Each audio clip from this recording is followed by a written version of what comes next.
Okay, here we go. I hereby call the City Council meeting for April 23rd, 2020 to order. We are doing it for the first time via Zoom. If I can get everybody to stand up, face the direction of our city manager, and pledge allegiance. Stand up. Ready? Begin. I pledge allegiance to the flag of the United States of America and to the republic for which it stands, one nation, under God, indivisible, with liberty and justice for all.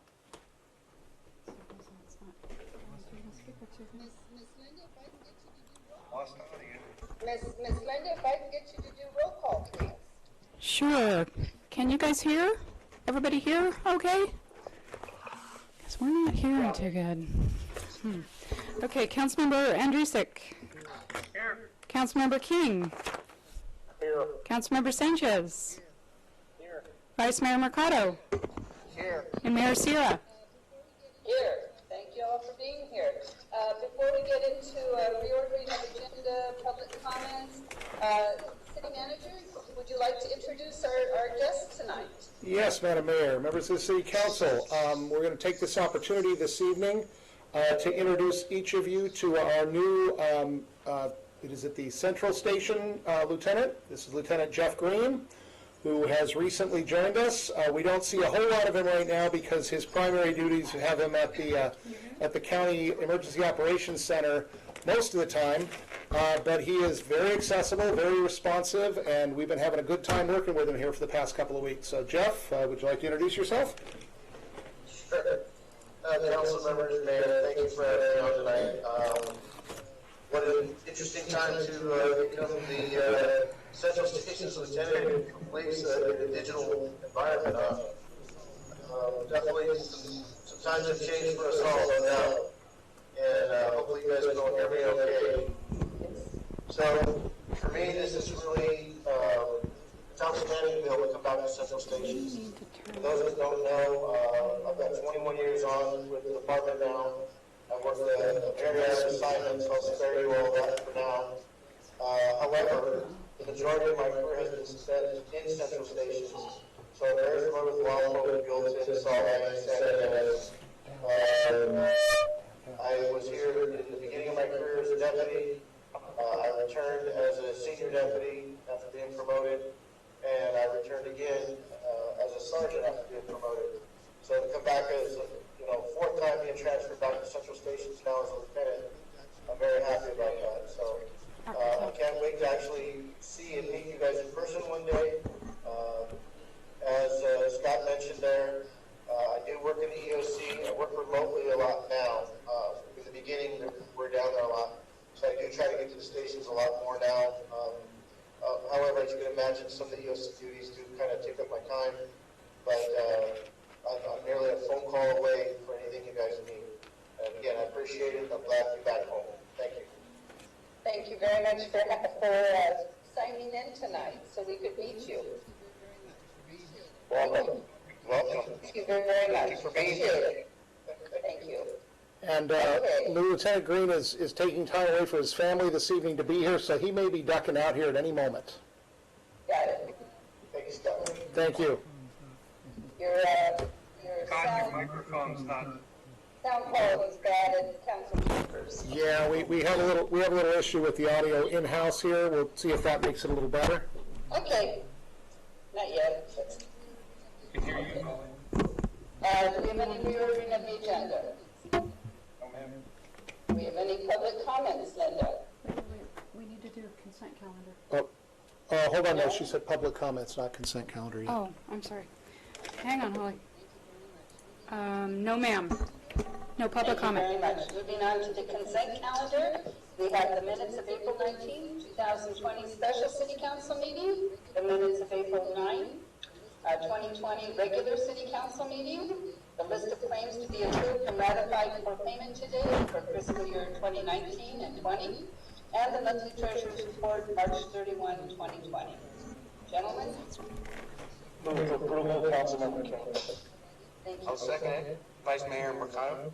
All righty. Linda, roll call, please. Okay, Councilmember King. Councilmember King. Aye. Vice Mayor Mercado. Yeah, your audio is going haywire, Scott. Vice Mayor Mercado? Aye. Okay, Councilmember Andrusik. Madam Mayor, I have one question on the bank reconciliation. Just, Certainly. okay.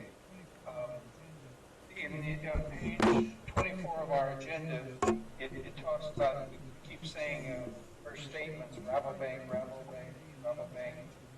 Can we find out if there's ever going to be a name change? Because it's mercantile for quite a few months now. How is the audio quality coming through? I thought you know, like, Turn the speaker down, will it affect that? to be receiving very good Rabobank. No, I know, if we turn the speaker down, will it affect the output? Because of COVID-19, they postponed their transition, so it's actually scheduled. There's an echo between this microphone and this speaker. What I'm saying is, on the recording, when you turned it down there, I still can hear it, because I'm listening to the YouTube video. Okay, that's what I'm asking, if we turn the speaker down, it's still gonna be okay? It sounds like Okay. EYE. So we may want to turn that speaker down. Okay, where are we? Okay. Councilmember Sanchez? Okay, Councilmember Sanchez and Mayor Sierra. Have we, Dave's already done it? I think it's just me, and I'm an aye as well, so it's unanimous. Aye. For consent calendar? Yes? Okay. Do we have any presentations? No, ma'am, no presentations this evening. Thank goodness. Public hearings, none of those. No public hearings. Council member comments / items. We'll start with Councilman King. Any comments or items? Not this time. Councilmember Sanchez. No. Councilmember Andrusik. Oh, man. Vice Mayor Mercado. No. Alrighty, my only comment is just hang in there. We will get through this. It might be a little while longer than people think, but we will get through it, and we live in a beautiful town. Okay, written communications? None this evening. Thank you. Committee reports. Anybody have a committee report? Vice Mayor Mercado, I do have one. The Visitors Bureau and Chamber met the telephone on Monday, and Kathy was going over what things they have been doing. Hopefully, if everybody's noticed our new sign-on 101, that was put up by Mark Mendenhall, courtesy of him, and so that was a big plus. Also, their new websites is kind of like dream of Buellton, waiting to travel. So they're working on that and kind of gearing up, and whenever this travel issue will be resolved. Most of all, Kathy's been holding webinars for chamber meetings, or chamber members, and trying to help people negotiate through small business loans, stuff like that. So the chamber is staying busy and also getting ready to do their budget. So that's what I'd like to report. Thank you. SPCAG had a meeting last Thursday, and basically they're working on budget too. So I guess, anybody else? Madam Mayor, I had to report to that CCWA met board meeting today, and we reviewed the budget. The budget was introduced. It's running through the ropes. So I think it'll be received, but it's a hefty budget. 71 million. Wow. Water is gold, huh? All righty. Moving on to business items. We have business item, agenda number 5 is consideration of appointment to the Planning Commission. City Manager Wolf. Thank you, Madam Mayor, members of the City Council. As the Council is aware, we have had a vacancy on our Planning Commission for quite some time, since I believe October of last year. Through several rounds of recruitment, we have been unable to find an applicant for the Planning Commission vacancy. However, in the past couple of weeks, we've been lucky enough to come up with 2 applicants for the Planning Commission vacancy. And so we have them both with us tonight via Zoom. We have, the first applicant is Aaron Liggett, and the second applicant is Hudson Hornick. They are both residents of Rancho de Maria. They are both here this evening to take the City Council's questions. Staff would recommend that you take the opportunity to interview these two either individually or together at the Council's discretion, and make an appointment this evening if the Council deems either of them appropriate. I would be happy to bring them both into the meeting or one at a time, however you'd prefer. Well, why don't we do one at a time? Before we bring in Aaron Liggett, does anybody have any questions of the city manager? Alrighty, then why don't we, let's do No. Aaron? Alrighty, then why don't we, let's do Aaron. There may be Okay. some of the same questions. And then we'll bring in Mr. Hornick. And after that, this will be a chance for them to talk to council, for us to ask any questions. We'll give them each a couple minutes, and then we'll thank them very much, and then we can go into a discussion. All right. Does that sound Mr. Liggett, please. perfect? Okay, if you could bring on Mr. Liggett, please. Okay. There he is. Aaron, can you hear us? Hello, yes. Wonderful. Okay. Hi there. Welcome to today's world right now. We appreciate you Zooming with us, and we truly appreciate you putting in an application for the Planning Commission. It's can be a very, very busy job, and we sure do appreciate residents who step up to help our community move forward. Why don't you go ahead and tell us a little bit about yourself and what you see as a planning commissioner, and then we'll ask any questions or make any comments to you that if we have any questions. Go ahead, Mr. Liggett. Hi, well, thank you for inviting me in today. I really appreciate it. I moved to Rancho de Maria, Buellton area last summer from Santa Barbara. It was a scary move. I've lived in Santa Barbara for so long, not knowing what to expect, but instantly fell in love with the neighborhood, the ability to walk everywhere, and right away, the neighbors too, so friendly.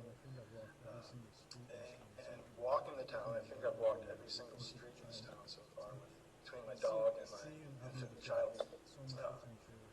Seeing Avenue of the Flags, so much potential. Love to see something could go on there. I looked online, saw your vision, and I think it's so much on par. Now it's just executing it, further developing it. I am a landscape architect, licensed, and I practice. I also teach at Cal Poly San Luis Obispo, the landscape architecture department, and at Santa Barbara City College in the drafting department. I teach architectural design and landscape design.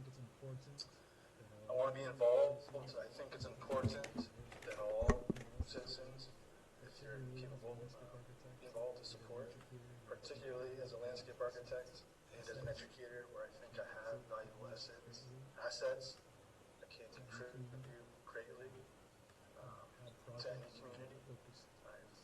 I've had projects and have focused studies on small town revitalizations, worked on projects in Latin America, and some conceptual designs in Tucson, Arizona, and up in Morro Bay. So I really understand how that functions, the value of it, the importance of it, and how much fun it can be. Prior to being a landscape architect, my first career, I was an aerial photographer. I studied physical geography, aerial photography, and GIS as an undergrad at UCSB. I became an aerial photographer for a couple of years, where I mapped cities around the globe for Google Earth, which was exciting. It was so much fun, and that eventually led me to landscape architecture and design. I love teaching. I love this community. I see myself living here long term.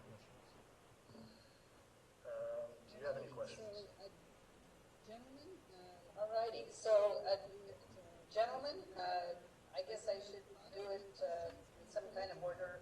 Vice Mayor Mercado, any questions for Mr. Liggett? Yes, I'll start. Aaron, nice to meet you and nice to see you. if you had a chance to do a From your experience, if you had a chance to do a do-over, what would it be and why? Yes. Life experiences? Yes. Oh, I wish I would have taken my undergraduate studies. I think there are opportunities there that I didn't fully take advantage of. As a young man who was brand new to Isla Vista, I think I could have reached out and participated more in undergrad. So I really regret that. However, when I went back to school to get my master's, 8 years later, I made the effort to really, really push myself. And I found it so rewarding.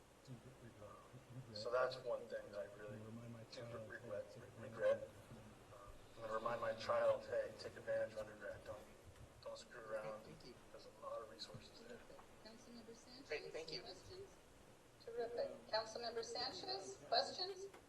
And, looking around town, what do you see as the highest point, and what do you think needs to be changed the most?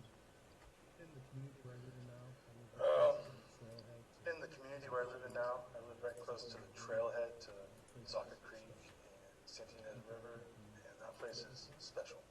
I think that could be a focal point to bring in recreational bikers or hikers, and that could eventually maybe lead to Avenue of the Flags. There's a long connection. The intersection at 246 and Avenue of the Flags is very uncomfortable and challenging to cross. Noisy, just feels unsafe. In fact, it probably is unsafe.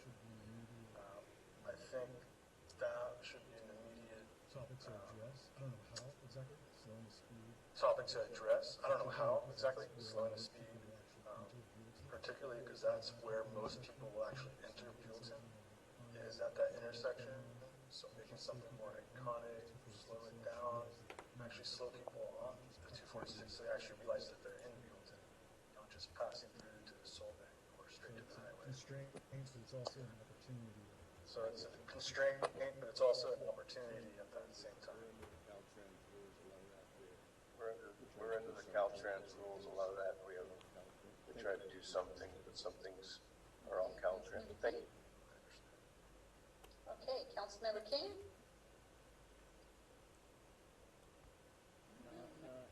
There you are. There you are. I can hear you. Uh-oh. I can hear you. Yeah, something happened to my camera. Yeah, anyways. I think it was Art who said something, that, you know, the 246 is Caltrans, and honestly, we want nothing to do with taking over maintenance on that. That would be an arm and a leg for us. What is your feeling? There you go. You're back. Okay. What is your feeling about multifamily dwellings? Less of them here. Would you like to see more of them here? Less of them here? What's on your mind about that? I think they're great. An issue with the small town, with any town, is gentrification.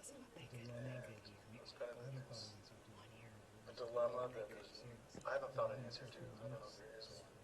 So providing multifamily units that cater towards more lower income families, I think is extremely important, particularly in a region here where agriculture is such an influence, where there are lower income workers, I imagine.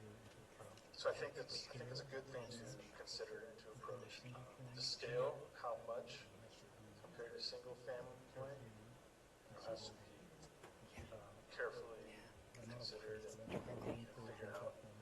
I'm not opposed to that. In fact, I do encourage multifamily units, but they could become mixed use units as well. So you could provide business opportunity at the same time. I think that's a great opportunity there. Okay, thank you. All right. Okay, thank you. Vice Mayor and Thank you. Vice Mayor Andrusik? I'm sorry, sorry. Art. Okay. Thank you, Eric, for your input. I'm curious how you feel about the size of our town, since our boundaries are pretty close in, and I'm curious how you feel about the future size of Buellton versus the potential that it probably holds unless changes, with changes or without changes. I like the size. I value a walkable community, friendly neighborhoods. I think it's a great site. I think understanding, observing the surrounding context, those beautiful mountains to the west or south, ag fields in the other direction. I don't know if there's much room for expansion without getting rid of those fields or getting rid of the open space, which I think is a valuable asset. So I would have a hard time deciding which direction or which property to expand on, if there is any. So I think it's probably best to take the approach of work within the city boundaries now, and see what we can do here without expanding. thank you very much. I just had one, I was reading. Thank you very much. I just had one, I was reading Said you recognized your opportunities, application. challenges that You said you recognized opportunities and challenges that Buellton faces. What do you see as potential opportunities and the challenges? Is that the traffic, or is there other challenges in our community? And by the way, I'm glad you're a part of it. Yeah, thank you. That intersection, that traffic is. Yeah, that intersection, that traffic is a challenge. But everything's going to be hard to deal with, especially Caltrans. Opportunity.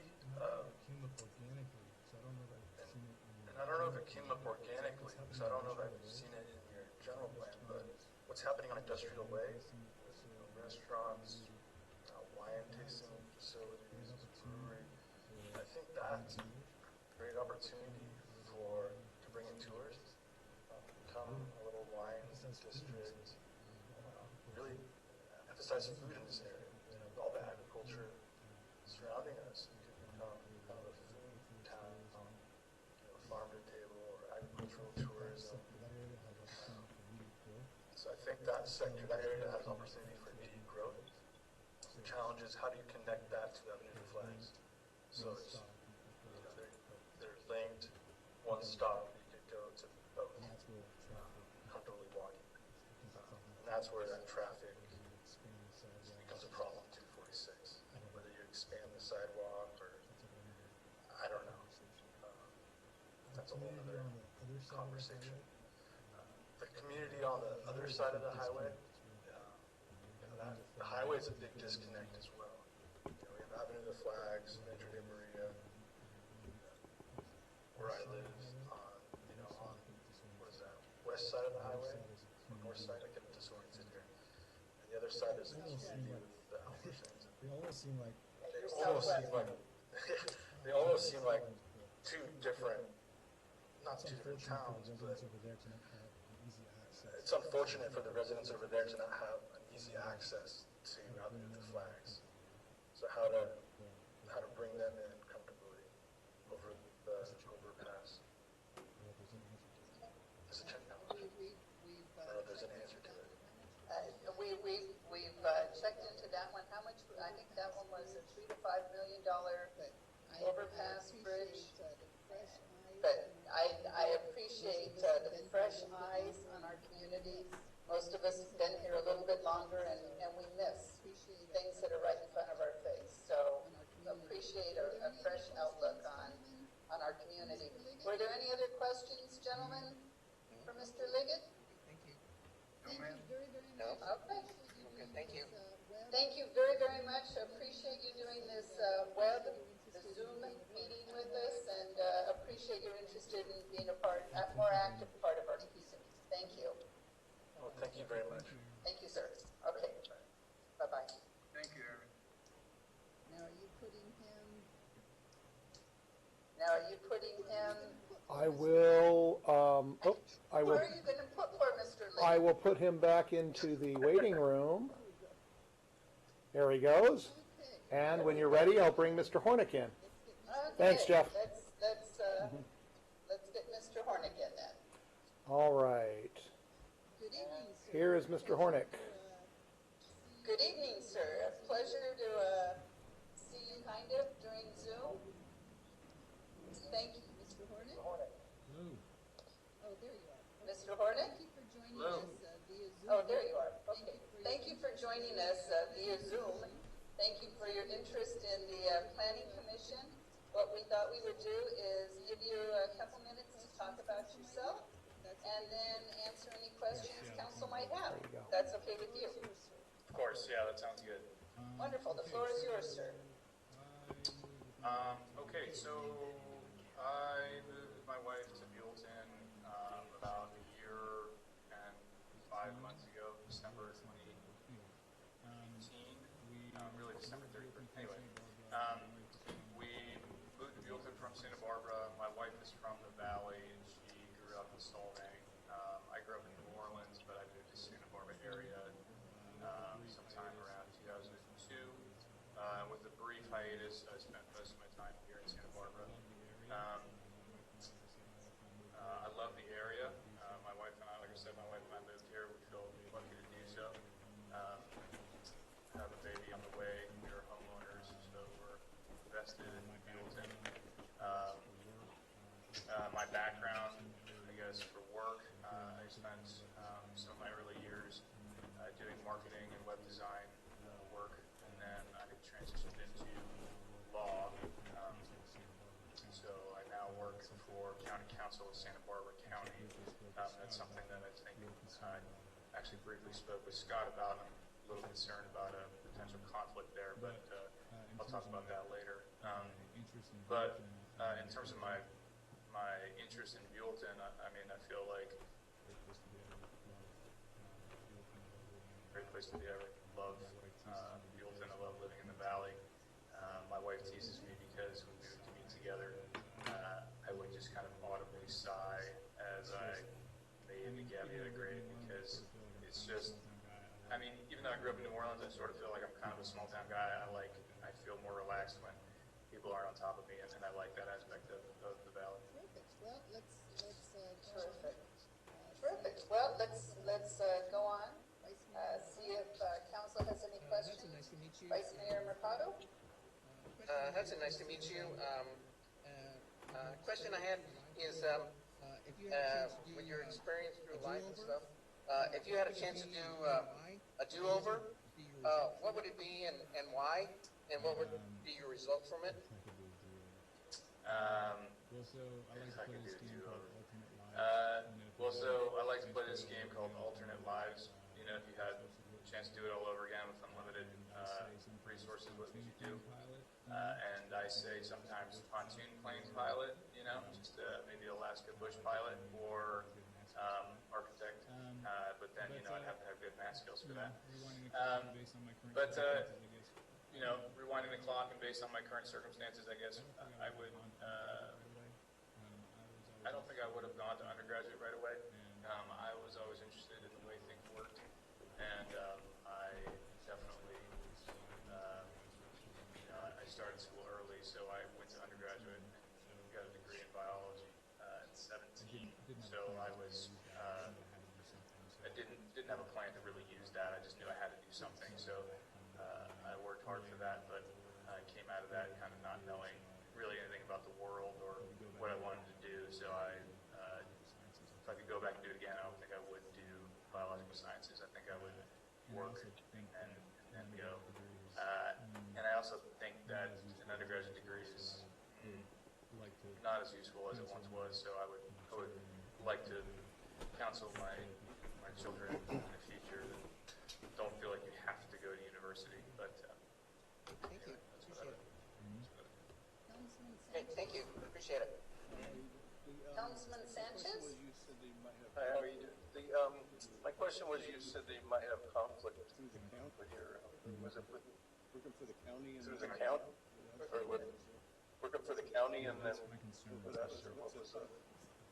Yeah, that's my concern. What's the Ethical conduct for attorneys. Well, because of the rules of ethical conduct for attorneys, I am concerned that if there is a decision that is made on the planning commission that somehow affects the county, one of my cohorts could also work on that issue, and there would be an ethical concern there. Technically, if a lawyer for the same firm works on a project, that whole firm is supposed to be walled off, and so I'm not sure, based on the planning commission, what task going to be before the planning commission, what could ever fall out from that, if there's any litigation or anything down the line that occurs. I just need to be sure that an ethical wall will be in place, and I also have to run that by my superiors to make sure that they're aware of that and everything will be okay. I did some preliminary research in this regard. Scott has been helpful in sort of guiding me down that path, but I haven't completed my research yet, so I can't say definitively whether or not this will work. So that's an unfortunate sort of caveat there. I think it's just disclosing what you do. It's not a conflict. If there's a conflict, you can just back out of something or not be involved in that decision. There's not that many things I think that would happen with that. I just wondered if there was something that we were already involved in that we knew about. No, my work for the county thus far has been mainly advisory, research work, and child dependency. I do some tax assessment appeals, and I think I'll be going more that direction in the future, but haven't yet had any.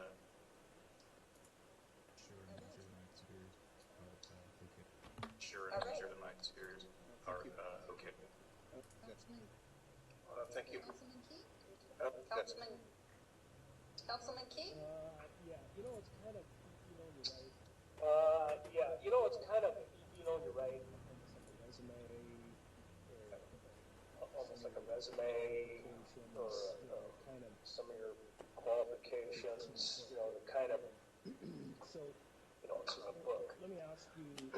So, let me ask you just a couple of questions here. Why do you want to be on the Buellton Planning Commission?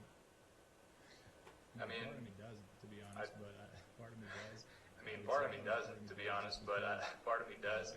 I would say a large part of me does, just because I care about the town. I mean, I care about how it grows, and I plan on being here a long time, and I would like to see the town grow in a way that I think makes sense and sort of, I hope, fits the valley, and also I think that Buellton has opportunity for economic development that I would like to see happen. I don't know that they're all attainable, but I think that there are goals we can strive for.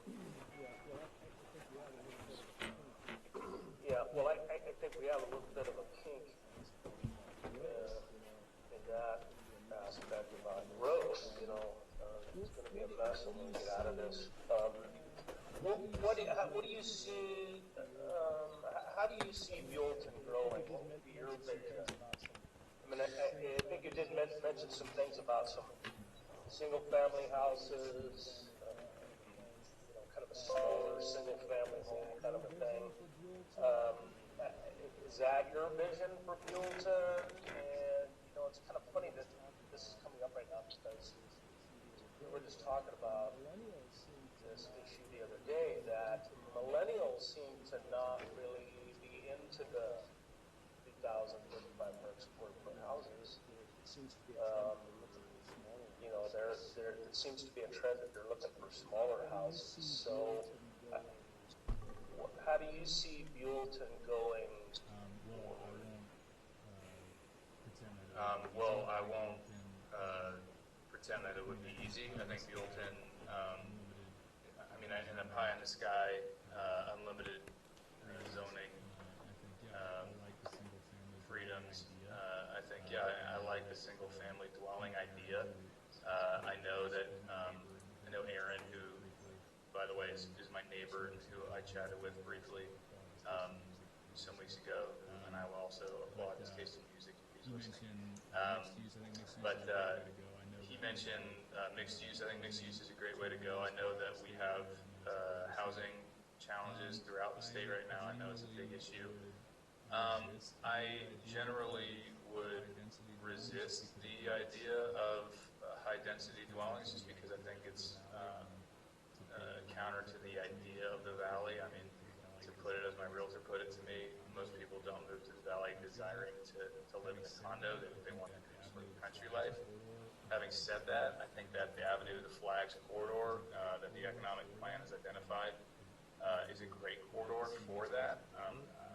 I would like to see mixed use there. I don't think that I would like to see high density dwelling elsewhere, just because I think Buellton already is known as something of a commuter town, and I don't think that lower housing costs for a town where many people are commuting would necessarily be good for the community overall. I think that we'd want people from mixed use living, working in the same area. And as far as millennials sort of eschewing the larger houses, I understand that. I think that we're in an age of efficiency, an age of being cognizant of greenness. But I think the people still want a place that's cool and sort of suits them. And that can be mixed use, that can be high density. I just think it has to be done in a way that suits the overall town or community that it's placed within. Okay. Thank you. Councilman Andrusik. Well, thank you for applying. Appreciate it. I'm interested with your 5 planning commission comments, essay questions that you come up with. You talk about for smart growth, whether it's smart growth or what you're liking, what attracted you to Buellton? Is there anything? What is it? Is it what's here, or do you see a desire to have different opportunity or different choices for new families as you are? You're a young family coming into a community that's basically young. We're under 30 years old, and it's important to get people that are wanting to raise their family here and be a part of the community. And I applaud you for applying. I'm just curious, your smart growth is just two word sentence. What do you see anything that would improve Buellton's attractiveness to future residents via smart growth? Well, thank you for calling that out.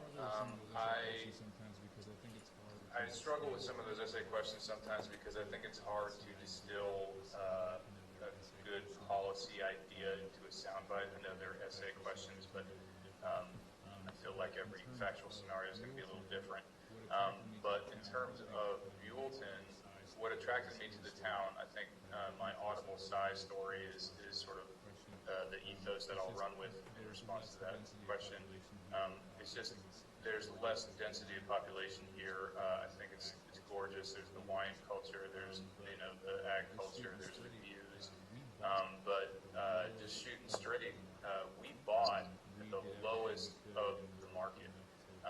We did everything we could, and we were lucky enough to get a loan from in-laws in order to be able to buy here. And I think that is, just truth be told, one of the compelling aspects of Buellton. But I think that the fact that Buellton is also desirable is like a key point there, right? Because you could also move to Lompoc or Santa Maria or whatever else, and then if you're working in Santa Barbara, you have the commute aspect. But Buellton, I think, is connected to the valley in a sort of integral way, in that it's close to everything. You hop on the 101, and you're also right by the Santa Rosa Road and those St. Rita Hills. Those are, world-renowned appellation variety wines. I'll, quote Aaron and say, I think there's a lot of opportunity there, and I think that one of the things that I would like to see, and I know I picked Scott's brain about this, and I know it's not probably a likely outcome, but what I would like to see is some businesses sprout this side of the 101 that is the compelling draw, like whether or not the 246 and 101 intersection there is sort of complicated to get over for pedestrians. I don't see that as a particularly large issue. What I see more of an issue is having some reason to come over here. Right now, we don't really have too much. I mean, Buellton is, we have the Albertsons and we have the sort of utility stores and fast food that people in the valley might want to go to. Spalding has all this tourism, and I spoke with Scott briefly about the idea that, man, it'd be great, got all these people coming up here and they got families and there's wine tasting and whatever else, and there's these movie rentals now. But it'd be cool if we had some family activity this side of the 101 as well. I don't know if that's, a miniature golf thing. I don't know if that's Trader Joe's. I don't know if that's, farmer's market on Saturday. I know we used to have that on Avenue of the Flags, and I don't know why it was moved to Spalding. But I think that's something on Saturdays that I would love to see happen again. And I just think that we need some compelling reason to bring people this out of 101. And that would be my go-to thing in response to your question. And I also think that if we had that, we would be able to have Avenue of the Flags. I think that would be a prime mixed-use area because there would be more of a hub of activity there for people to interact with if they live in that area. Would you be in favor of opening the gateway, so to speak, for different projects suiting the needs that you talk about? The bigger problem we have with the corridors is there's not enough density, and it's pretty much irregular, lot narrow or extra long lots rather than a typical community is set up with different areas throughout the development area. You shouldn't be trying to design for the future, but what are people looking for? What did you look for when you came here? There must have been some change that you would like to see, and I think that's what I was asking, trying to find out. It's nice to have a community. We're very proud of that, and the schools are separated enough that I think we can build it. We seem to be landlocked in the perimeters, and I'm just wondering if you feel that would enhance the viability of Buellton having more to offer or being more broadly based in the things that they have to offer, be it residential, industrial, not industrial, business, where people can come build a business here, live here, retire here, raise generations. I guess maybe I'm not 100% clear on the question. Are you asking me what it was about Buellton that attracted me here?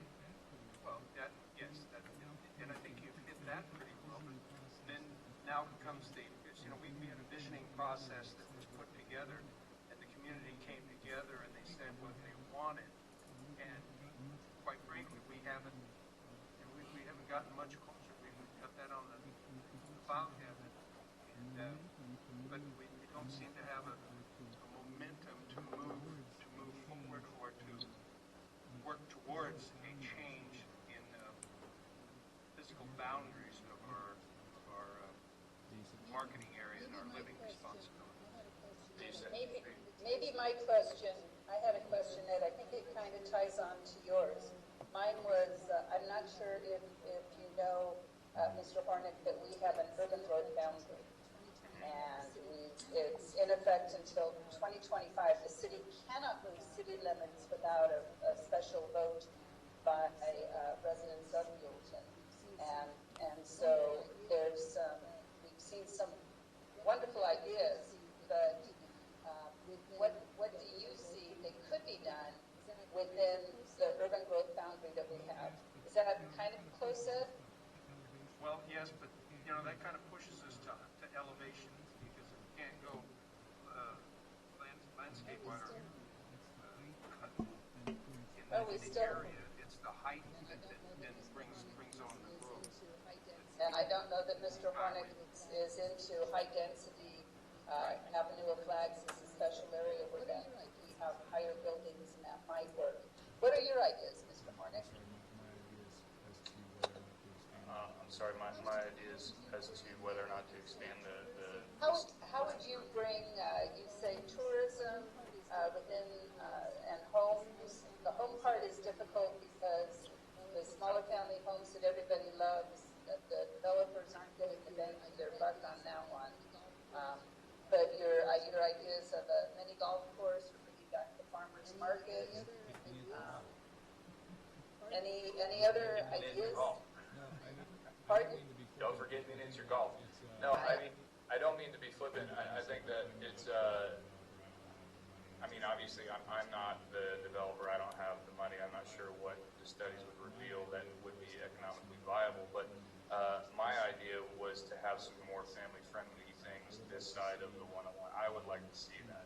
I would like to see, you know, some sort of boutique shops along Avenue of the Flags so that somebody could actually do the wine tasting and then walk to Avenue of the Flags. I don't want it to be another Solvang. I think Solvang is nice and beautiful. I think it's kind of a fairy tale kind of zone, which is awesome. But I think that Buellton can differentiate itself by being a little bit more of a real person's community in that, you know, we have local things here. I mean, just spitballing ideas, and this is just the random thoughts that go in my head, so I apologize, but I thought it'd be great to have, like, if we had a kiln foundry for pottery, and then somebody like could teach the youth classes there, and we'd have a lot of, you know, you could have artwork displays for whatever people made or whatever the artists put together, or, you know, have school days there. I think that could be an interesting avenue. I think museums are a great opportunity, and I just think that if we had a farmers market on Avenue of the Flags, I think that would also help to cement that as the heart of Buellton, and it would give those businesses that could line up along Avenue of the Flags some regular exposure to local. Thank you. I didn't mean to have you start cranking, but I do appreciate it. It's fine.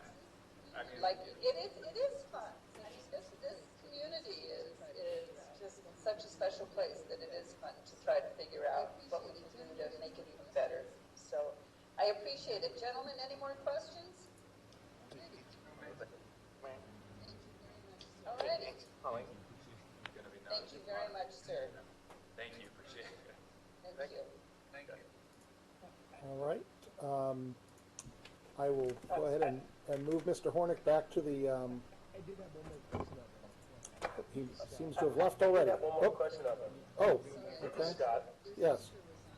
can you Oh, I'm bring sorry. him back to life? Your speaker was on. He's back. Yeah, no, I'm sorry. Go ahead. Sorry. Go ahead.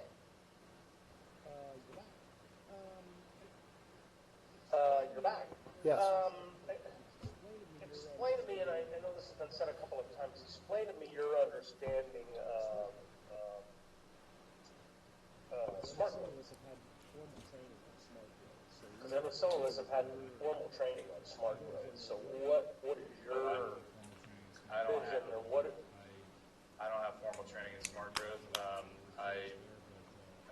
Maybe I'll get in trouble for my word choice there, but I guess what I meant by that more than anything is that I think that policy decisions, you know, need to be made on a case-by-case basis, and if asked, it'd be a questionnaire, you know, how I would respond to the position. I think that I would respond. It depends on the factual scenario presented before me. You know, like, you know, would I be for, you know, having, you know, 20 condos built over here? I'd have to say, well, it really depends on what else is over there. And so that's all I really meant by smart growth. Right. So your Vacancy is advocating intelligent growth, because the term smart growth really is, there is a specified formula of what smart growth should be. You know, and it's really all about people living the same area that they work and developing certain amenities for those people, and it usually includes higher density housing, and then everything that surrounds that particular area really kind of feeds into that. Yeah, well, it can be unless, I was going to say, it can be unless you get too big for your britches. You know, if you start just shoving, shoehorning houses into areas and then just build up everything around that, then, you know, I understand the concept of it, but, you know, and I'm sure I've beat this horse to death. You can make yourself a Santa Monica real quick. I'm against that. I mean, just put my cards on the table. I'm not for, what do they call it, the alleyway effect of high density. I don't think people move to the valley for high density. I think that it can be done, but I think it should be done in an intelligent, knowledgeable way. I know that we have a state housing shortage and we're putting pressure to build those things, but I'm not sure that it necessarily needs to be in the book of Buellton's purview right now. But yeah, I mean, I hear you on the Santa Monica thing. I don't think that we can have that. I think you run the risk of an economically depressed area if you have, you know, multiple high density housings and everybody getting out of the areas, and I wouldn't want to see that. Right. Okay, that's it for me. All righty. Vice Mayor Mercado, anything from you? No, I'm good, thank you. Councilman Sanchez? No, I'm good, thank you. Councilman Andrusik? Would it be unreasonable to suggest we get two people and have a sixth member? Mr. Hornick? We have two wonderful applicants. I really Mr. appreciate Hornick? candidness. Appreciate it. Thank you very much, Mr. Hornick. Appreciate it. Thank you. All right. I will move Mr. Hornick to the waiting room now if the council has no further questions. Yeah, now we can move on to a discussion. I got to tell you, Ed, I'm on your side. I think we've got two really good candidates here.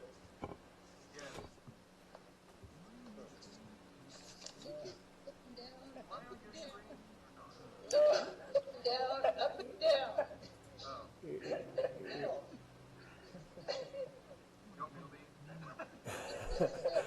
Stand up. Okay, I'm sure you're going to pop up any minute now.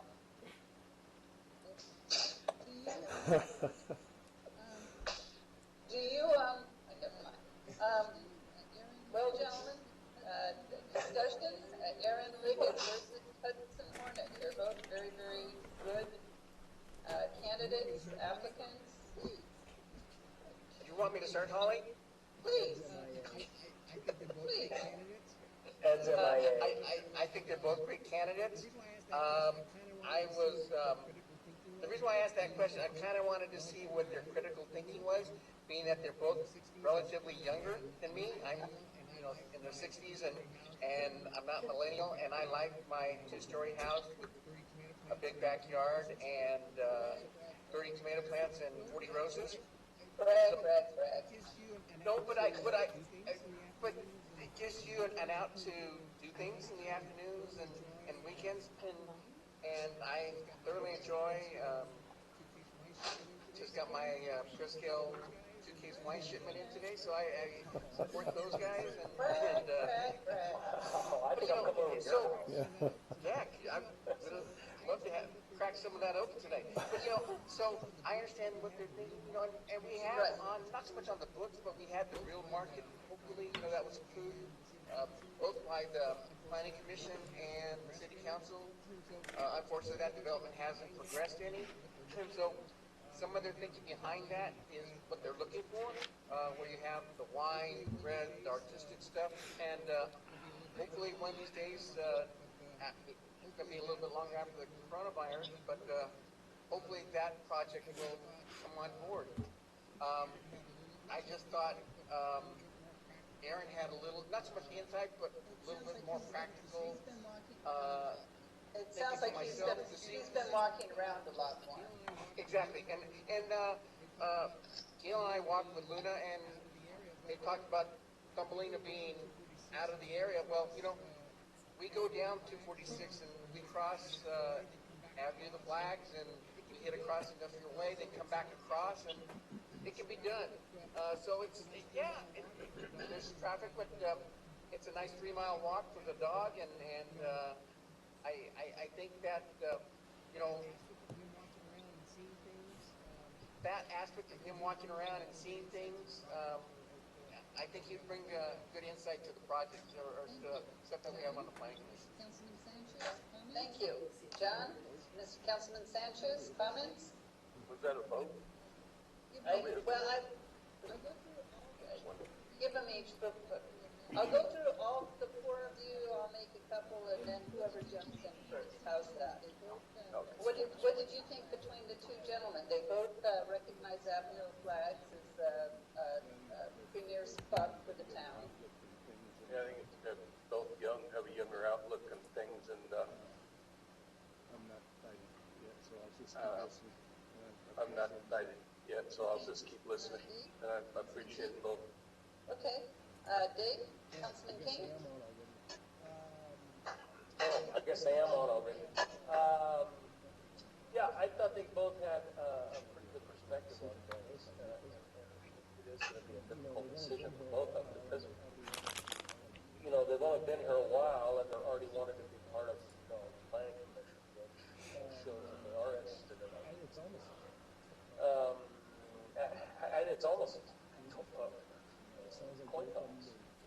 It sounds like both of them, they're both are very articulate, they're qualified, it seems to be, and I guess we'll just have to get into a vote. Okay. Councilman King, or Councilman Andresic? I feel the same way. I appreciate their offer. It's very hard to come to a council that they are relatively new here, and I'm sure they worry about it. And we're going to say, don't tell me that isn't the right place for that thing to be. And we've had people that have come with specifics. My idea is to get that corner redone. That's not what we were looking for. We were looking for somebody with a vision for the community. I think both of them have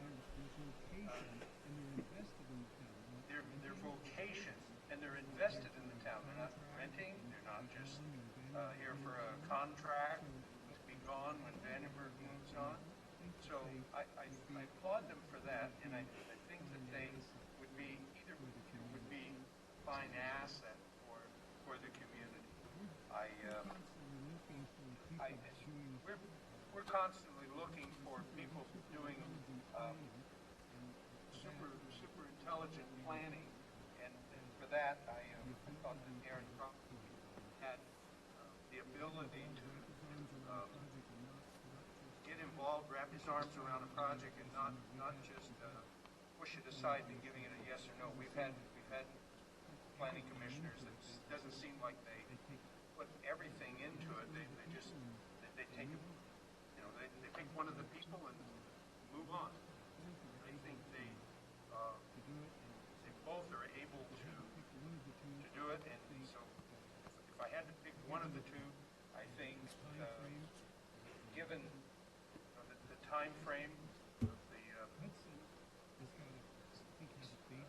Hudson has a baby on the way, and Aaron has a baby. Is that right? Although that shouldn't impact. That's my understanding. Although that shouldn't impact. No, not necessarily, but if when you're looking for, we're not going to wind up with someone saying, well, got a job change. He lives here. Molly is certainly within the realm. When I went through there, I lived in the Longboat area, and it's very doable. So I think both of them are excellent candidates. If I had to take one of the 2, I think I favor Aaron for this particular position, and would hope that the other would see the value of remaining involved and apply for our next opportunities that the council has to offer. Terrific. Yeah, they were both really, really good. It's too bad we went all this time with nobody, and now we get incredibly well qualified. I kind of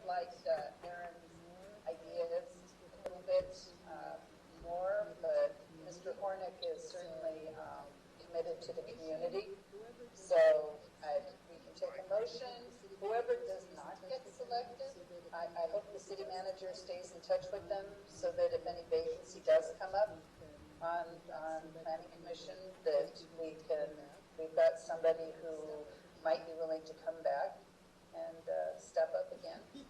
Once they're on my list, they never get off. Good, good. All righty, gentlemen, any motion?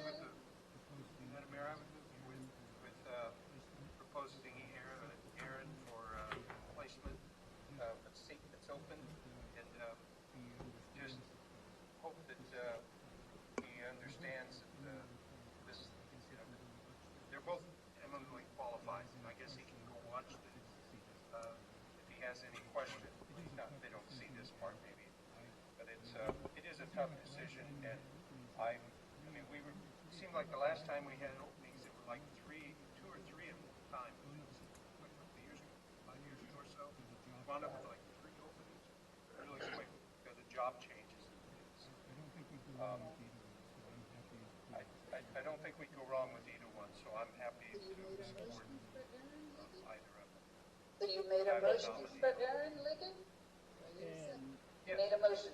Yes. Do I get a second? I think it's just a nomination, isn't it, Madam Mayor? Well, the council has to approve on who's moving forward. We have to make a selection. Right. And I'll throw that in there before we go to a second. I can see Greg is his feelers up. I'd like to nominate. Why do you guys do this? Why do you do this? Greg, is it just it's just a nomination, right? You make a No, at this point, okay. So we at this had point, we're looking for a second to one of the nominations. I'll make a second for Aaron Liggett then. Okay. Is there a second for Hudson Hornick? I have a second for Hudson Horn. Oh, okay. Okay, so Hudson goes first then? Is that the way this works from last time? That's the way it works. So this is for Hudson Hornick, first of all. Linda, roll call? Yeah, roll call. For Hudson, he's the replacer, the substitute motion. Okay. Councilmember King? Aye. Councilmember Sanchez? Aye. Councilmember Andrusik? No. Let's see. Vice Vice Mayor Mercado? No. And Mayor Sierra? No. Now we go on to the second one? Now we go on to the second one? That would be for Aaron Liggett. And please let Mr. Hornick know that this was like, well, I don't know. I'll know anyway. Yeah. Go ahead. Okay, Councilmember Andrusik? Yes. Vice Mayor Mercado? Yes. Yes. Councilmember King? Yes.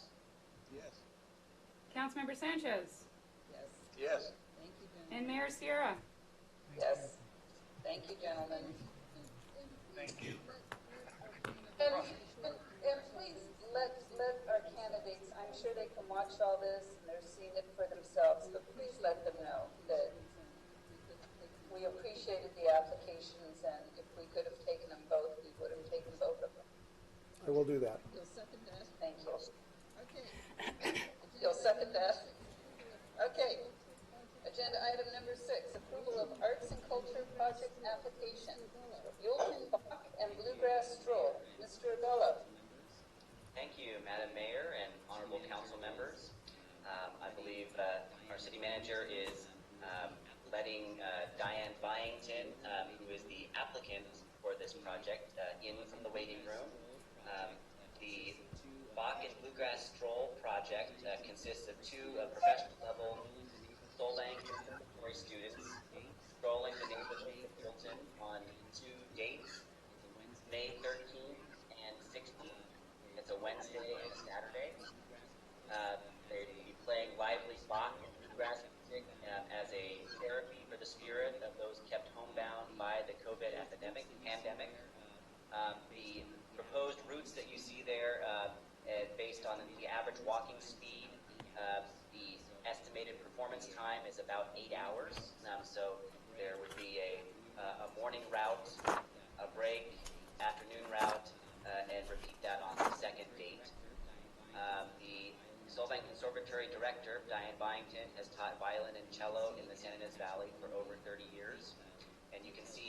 attachment 1, the complete detailed description of the project. The request is for $1,250, which will cover advertising and promotion for the performance, as well as honoraria for the musicians.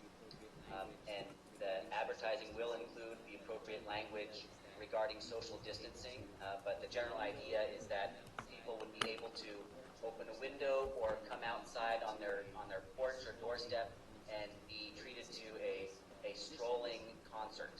So they would stay in place while the musicians are walking through the neighborhoods of Buellton. Any funds that aren't spent, of course, would come back to the city. The committee additionally asked that Ms. Byington work with city staff to provide video of the strolling performance, so it may be viewed via a link on our website, and also possibly live streamed. Not sure of the capacity of what kind of data network you need to do that while you're strolling and using cell phone data, but that's something we can be researched. So after discussion, the Arts and Culture Committee did recommend approval to the City Council. As you can see in the fiscal impact, there remains in this fiscal year about $47,500 in that budget. And with that, I stand open to any questions by the City Council. And there's Diane Byington, so she's able to answer questions as well. Wonderful. Thank you. First of all, gentlemen, any questions for Kyle? Vice Mayor, any questions for Kyle? No, I'm good, thank you. Councilmember Sanchez? No, thank you. Councilmember King? No, ma'am. Councilmember Indrisic? Kyle delivered his message. Okay. Okay. My question is, I did have one. I appreciate, the idea is great. There's quite a few streets that are missed on this map. I'm wondering if there's any way that this could be extended to a 3-day or a 4-day at a little, additional cost. But so that the whole idea of arts and culture is to do something for the whole community. And I did talk my first thought was, my goodness, Ranch Club, the seniors who are sheltering in place, they're the ones who need it more than anybody else in this community. I talked to Kyle. He said that the manager at Ranch Club and at River Grove Mobile Home do not want people coming down their streets. They don't want the exposure. They're trying to keep their senior sheltered in place. So I get that, but it's like 2nd Street and the lower houses there were not. That's not on the map. Parts of farmland are not on the map. Valley Station's not on the map. Is there any way that this could be adjusted? Yes, let me ask Ms. Byington if she, in her conversation with her two students, if they might be willing to have extra dates and cover more of the city neighborhoods. And thank you very much for joining us. Yes, you're more than welcome. Thank you for this wonderful opportunity. These two marvelous students are very excited, and I cannot imagine them turning down the opportunity to do it for another day or two. I appreciate that. There's parts of Thumbelina that were totally missed, and parts of Sycamore, and going down 2nd Street with Kimsu, and there's just some streets, if we're going to do it as arts and culture for our community, then we should impact as much of the community as we can. I think, and Diane, correct me if I'm wrong, but I think if we added 2 additional dates and then increased the request to 2,250, that would be adequate to cover really almost all the rest of the city. Would you agree? Would you think 2 more dates that the students would be able to do? I'm sure they can, if they don't have schedule conflicts with anything else now. Truly appreciate it. It would be, I think, very uplifting for the community. Thank you. Oh, I keep forgetting. I didn't do it with the Planning Commission. Linda, do we have any Any public comment on this? Let me sign back in. Hang on. Give me just a second. No, you don't. Thank you. Okay, council, what do you want to do? What do you think? I agree with you, Holly. I'd like to see more of the city Get some of the action, I know, like I said, get some of the action.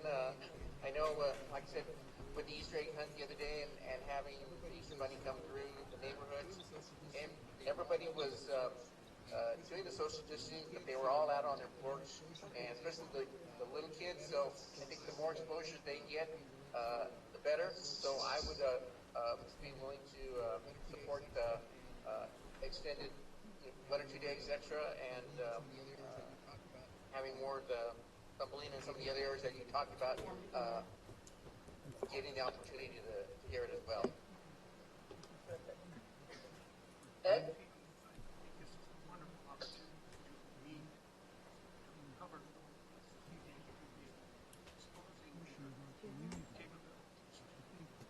Portion of our community. I think it'll probably be much received by just adding 2 more. I think it's a great idea to expand it. It's not a huge amount with made an error. Great enterprise and Diane, same building with her for several years. So that office. She's 150% committed to everything she takes on. Really think she's willing to do it. Wonderful. Thank you. Councilman Sanchez, Councilman King, either one of you? Go ahead, John.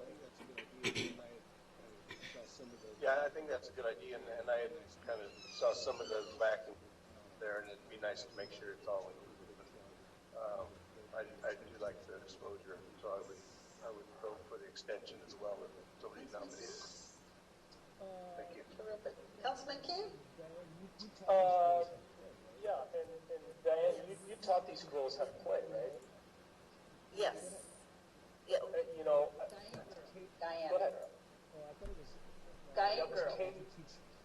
Oh, I thought it was, no, did you teach, it's Caitlin and the other one was Karen, I think, right? Caitlin and Luke. Oh, you see a video? There was Caitlin with her older sister playing on a video. Right. And I think that this is money well spent to do this.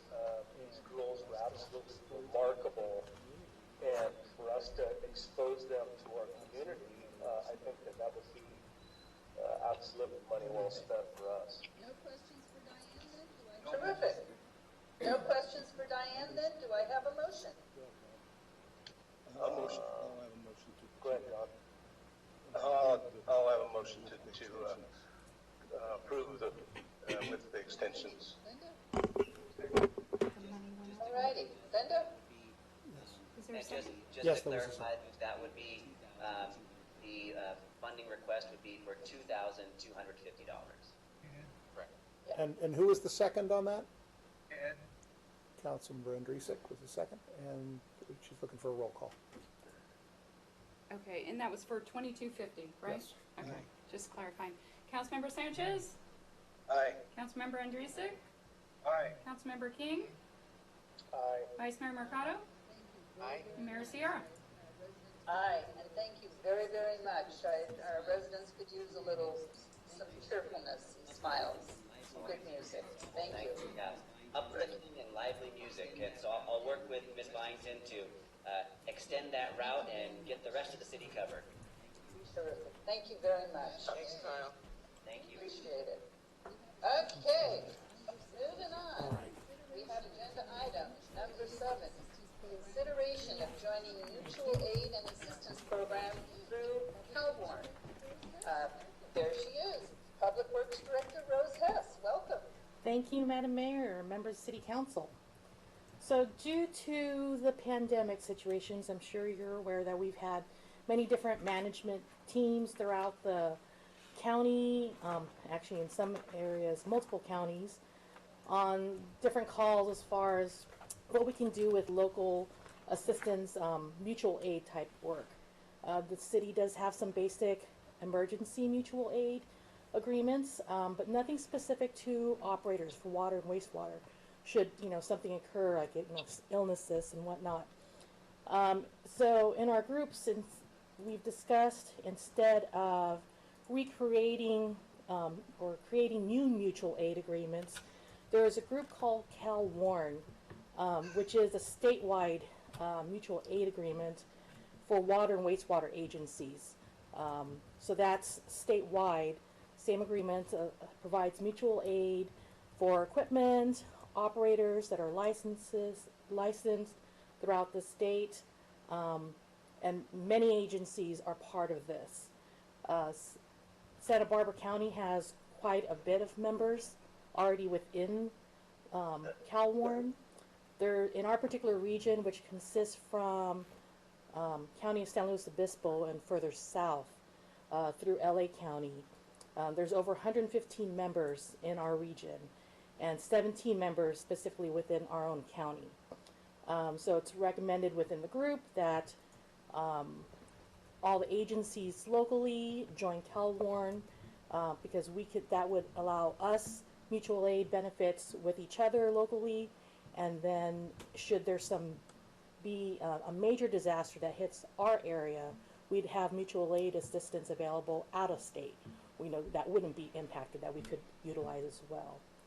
Currently, there's no cost to join CalWarn. Only time there would be cost involved is if we elect to use the mutual aid, if the participating agency does help us and would need reimbursement for costs. And then conversely, if we were to provide mutual aid, we would receive reimbursement for our help that we would provide as well. So with that, attached is the mutual aid documents and forms, and staff's recommending that we join CalWarn. Alrighty. First of all, any questions for Rose? I have one. Certainly. I have my certificate still. Can I join as the member to be on call for an emergency? Well, CalWarn is by the different cities or counties or specific agency. So you would have to be part of one of those as an operator, licensed operator. I'm licensed, I'm just not operating. Too bad. I'm licensed, I'm just not operating. I know. Any other questions? Opening it up to the public? Any other questions? Opening it up to the public then. Does the public have any questions, Linda? No questions from the public. Thank you. Bringing it back to council and Mr. Sanchez. Councilmember Sanchez, I wish that you were partially operating somewhere and we could put your name on that list. You did a good job for the city for many, many years. I'd make a motion to approve. If there's not that much more discussion, it sounds like it did. What did you step on? I think it's a great program, not just only. I'll second it because I think it's a great program, not just only with the pandemic, but you never know if we're going to have an earthquake or an incident with the fire. I mean, there's other issues other than that, but I think it would be well worth it for the city to join this. So I will second it. Totally in agreement. Linda, roll call? Okay, Councilmember Sanchez. Aye. Vice Mayor Mercado. Aye. Councilmember Andrusik. Aye. Councilmember King. Aye. And Mayor Sierra. Thank you. Aye. Thank you. Thank you, Rose. The city manager's report? There he is. Here I am. Madam Mayor, members of the City Council, just a brief report tonight. Nothing terribly important other than, if you'll recall back from your February 13th meeting, we had a short item discussing, or actually the purpose of the item was for the City Council to authorize me as a city manager to enter into an agreement with a research firm to do some community attitude surveying. We've postponed that survey on a temporary basis here, given the recent crisis we're in, the public health crisis with COVID. The further we get into this, the less likely it seems that we will return to any semblance of normalcy before we would want to have that survey completed. With the public in the state it's in right now, it's highly doubtful we would get very good, reliable results on that survey. And so with the City Council's or without objection for the city council, I'd like to suggest that we just table that survey indefinitely to be brought back at a time when things are once again approaching what we might consider to be normal. We might get some more reliable results from that. Yeah. Dave, you wanted to talk? No, ma'am. Okay, go ahead. I'm sorry. Okay. All right, now that's all I had. I just that one item, and without any objection, I'll go ahead and alert the consultant to the fact that that's the direction we'd like to go. The consultant has agreed to simply bill us for the time that's been spent already, and to put the contract on hold at some point in the future should the city determine that it's appropriate to move forward again. We can do that, and he'll simply reactivate the contract, and we can move forward. Okay, thank you. Very much. Mm-hmm. Thank you. I appreciate Scott's analysis, so probably saving us an embarrassment down in Russian. And I think there are a lot of things on the table, and I appreciate it. Yeah, who knew COVID-19 was coming our way, huh? Right. Mm-hmm. Okay. All righty, if that's it for you, then Yes, it is. Murphy, you're on. Thank you, Madam Mayor. The City Council will now recess into closed session to consider 4 items. One item, conference with real property negotiator for 264 Lalata Drive as more fully set forth in the agenda. Second item of real property negotiation for 202 Dairyland Road as more fully set forth in the agenda. And 2 items of potential initiation of litigation per Government Code Section 54956.94. I believe our plan, and Mr. City Manager, please tell me if I'm right, is to have us call into this as opposed to staying on Zoom, or are you going to keep Zoom going but ensure that it's not recording once we get to that point? No, I'm not certain that can happen. I'm advised that Zoom continues to record and archive any Zoom meetings, and so I'm going to request that we end this meeting right now, wait about maybe, let's say, 10 minutes. We'll reestablish this through the conference call, our typical conference call number. I will, myself or Linda will email that out to you here in just a moment in case you don't have it, and you can call back in and we'll resume this meeting in, let's say, 10 minutes. Okay, so then we'll plan on calling in between 7:33 and 7:35. Sounds good. Perfect. Thank you, gentlemen, and I guess I'm not adjourning the meeting, but I'm adjourning Zoom. Right. So, not bad for a first time. We made it. Thank you for the work put into it. So, Madam Mayor, I wanted to mention my committee report. I think I failed to mention that CCWA was Zoom this morning. You Zoomed this morning too then. That's wonderful. I'm sitting here thinking, I don't believe I mentioned that. No, you're doing great. Practice, Ed. You're doing great. We're going to have plenty of time to practice over the next month or 2, I think. Yeah. Okay. Oh my God. I'm just